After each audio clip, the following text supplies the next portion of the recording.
So I called the first mentality, the first artistic mathematical mentality, arithmetic, and noticed that early cultures were fascinated with the empowerment of the list, that when Inanna loads the boat in ancient Sumer with the arts of civilization, they recite every single may or art of civilization they put on the boat, and then when she unloads the boat, they recite them again, and that people who are not in the arithmetic mentality get really bored with lists and turn off. But if you're a little child and you're memorizing the list of dinosaurs, or the list of fast animals, or the list of baseball players, that the list has a sense for that original mentality of empowerment and fascination. And so it's a numinous object, whereas when you've progressed out of it, it becomes boring and repetitive. So that began to reinforce my sense that there are these structural mentalities, that growth is not just a straight line, it's a spiral of development and recapitulation of going back to an earlier position, but not on the same level. It's a spiral, not a circle. And so you may revisit a problem, but if you're revisiting that problem in a new mentality, you reconceptualize and restructure it. So I began to see the relationships to the fascination, say, in Buddhism with lists of, the Four Noble Truths, the Eightfold Path, 10 bhumis.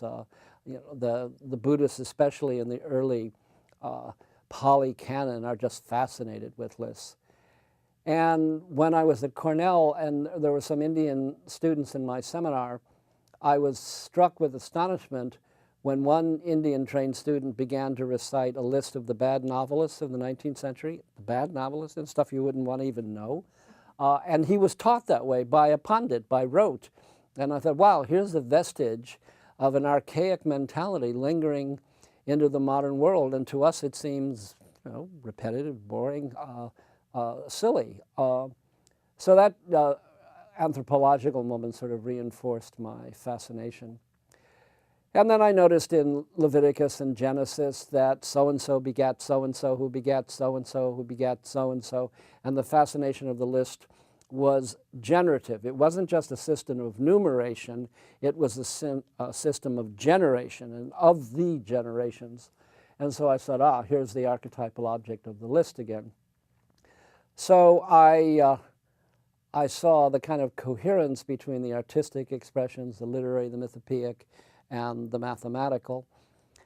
And Ralph especially felt that math anxiety came by not honoring the structural worldview of the child by teaching algorithmic processes from a higher level of abstraction and later development and forcing it down through drill and kill and testing into children who panic because the worldview is so alien that they develop math anxiety for life and can never be recovered. That it's sort of like permanent damage. I'm an example of that. I'm really math illiterate. That's why I have to have a friend like Ralph to compensate for my own inadequacies. So we tried to, get the teachers not to try to teach algebra out of sequence. And Ralph's friend Rupert Sheldrake believes it's easier to learn things in historical sequence, because if humanity has learned it through an evolutionary process, it's kind of deeply rooted in behavior, and so it will be easier to develop that.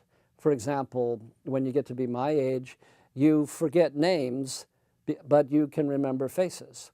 Well, that's because all the way back to the evolution of the primates, we recognized faces long before we had names. Names came much later and are a kind of abstract layover over another hemisphere's organization, right hemisphere in this case, organization of reality.